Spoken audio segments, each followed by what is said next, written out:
Il est de mon fion. Elle a quitté la région. Voilà. Au revoir. Salut. Elle est pas aimable, lui. Hein. Bonjour et bienvenue dans les comics de Fred. Je suis ravi de vous retrouver pour cette nouvelle vidéo. Évidemment, qui dit mois d'avril dit vidéo achat. Je suis sur le canapé rouge et je ne suis pas peu fier d'être sur ce canapé puisque c'est celui que j'ai acheté à Michel Drucker. Je sais que nous nous reverrons un jour ou l'autre. Salut mon pote.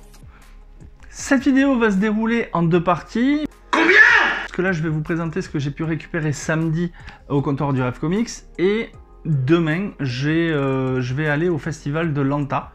Ça s'appelle Lantabule. Et où on peut rencontrer des artistes de BD franco-belge et se faire dédicacer leurs ouvrages.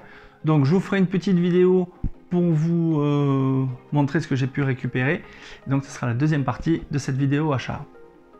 Pour le moment, on se consacre à ce que j'ai récupéré samedi. Donc, toujours au comptoir du Rêve Comics, j'ai récupéré le 4e tome de Reckless, ce fantôme en toi, du célèbre duo Ed Brubaker et Sean Phillips. Je trouve que cette série Reckless mériterait une série sur Netflix ou sur Amazon, parce que c'est une excellente série comics, et en plus, c'est un excellent polar. Donc, évidemment, je vous ferai une petite vidéo là-dessus quand je l'aurai lu, et Dieu sait que j'ai du retard dans mes lectures. Ensuite, samedi au comptoir du Rêve Comics, il y avait une dédicace. Celle de Matteo Santoluco, qui n'est autre que le dessinateur des Tortues Ninja. Et là, c'était pour son dernier comics, Shredder in Hell. Donc, on pouvait acheter le comics le matin même. On avait un ticket d'ordre de passage. Et puis, ben, j'ai eu la petite dédicace qui va bien. Alors, évidemment, Matteo Santoluco, ça m'a fait beaucoup rire. Ben, je ne l'ai même pas corrigé. Il a oublié un R à mon prénom. Donc, voilà, je trouve que ben, ça ajoute un petit peu de charme à la dédicace. Et qui sait, moi qui ne connais pas grand-chose au monde des Tortues Ninja, ben, je vais découvrir les Tortues Ninja par cet album et peut-être m'intéresser à ce nouvel univers. Donc, c'était la dédicace de Shredder in Hell au comptoir du Rêve Comics avec Matteo Santoluco. Toujours au rayon des comics indépendants, ben, j'ai écouté les conseils de Guillaume et il m'a conseillé de prendre Public Domain de Chip Zdarsky. C'est le tome 1, c'est édité chez Urban Indies. Et le sujet m'a énormément plu et je me suis dit, c'est une très bonne approche. Donc ça mérite que je le lise et que je vous fasse un petit retour en vidéo dès que je l'aurai lu. En plus pour 10 balles, pourquoi s'en priver? Et puis j'ai beaucoup aimé les dessins qu'il y a à l'intérieur. Je les ai trouvés très propres, clean. Certains diront trop clean peut-être. Mais voilà. Donc Public Domain de Chip Zdarsky, le tome 1 chez Urban Indies. Je vous en parlerai très prochainement. Ensuite, il faut savoir que au comptoir du Rêve Comics, il y a aussi la partie franco-belge. Et franco-belge, ben, chez Aquileos, ils ont sorti Le Roi des Ribauds. Et donc c'est scénarisé par Bourja et dessiné par Toulotte. Et là, je dois dire que Fred, qui s'occupe du rayon franco-belge au comptoir du Rêve, ben, il a été malin. Il m'a dit, il y a un truc qui devrait te plaire. Et là, Guillaume a renchéri et m'a dit, ouais, ça c'est sûr, ça va te plaire.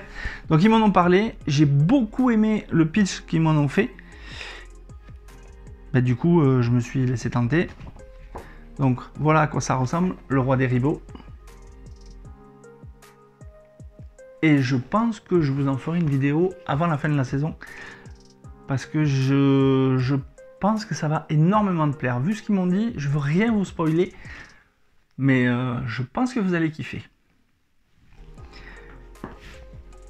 Ensuite, au rayon franco-belge, ben, j'ai récupéré le tome 2 des Sauveurs d'Esprit, scénarisé par Carbone et dessiné par Julien Monnier, l'excellent dessinateur de la série RIP avec son comparse Getz. Donc, c'est édité chez Dupuis. Et alors, de quoi ça parle? En gros, Sam, la petite fille que vous voyez là, a un don, c'est qu'elle voit les les âmes des défunts planaient autour d'elle. Et à chaque fois, dans le premier tome, elle devait ramener... Alors elle s'appelait... je sais plus comment elle s'appelait, la première. La première âme errante, elle devait retourner dans le bon cimetière. Et là, c'est le deuxième chapitre, c'est avec Guy, ce personnage-là. Il va leur arriver des tas d'aventures, comme dans le premier volume. Et je pense que je vous parlerai des deux parce que c'est plutôt bien fait et c'est super bien dessiné. Je vous montre un exemple. On reconnaît évidemment la patte de Julien Monnier. Donc ça, je vous en parlerai très prochainement. Et pour terminer, au rayon franco-belge, la faute à qui? La faute à Planète Strange, puisque je continue mon odyssée dans le monde de Blake et Mortimer, avec Le Secret de l'Espadon, le tome 2, puisque Planète Strange m'a contaminé à Blake et Mortimer. Voilà, cette première partie de la vidéo achat est terminée. J'espère que ça vous a plu, que ça vous a donné des petites pistes de lecture. Quant à nous, on se retrouve très bientôt pour la deuxième partie où je vous ferai un petit compte rendu du festival de Lanta qui a lieu demain dans la banlieue de Toulouse, dans ce charmant petit village qui s'appelle Lanta, pour le festival Lanta Bulle. Et je vous montrerai les dédicaces que j'aurais pu obtenir. En attendant, lisez des comics, de la BD et surtout, prenez soin de vous. Ciao, ciao!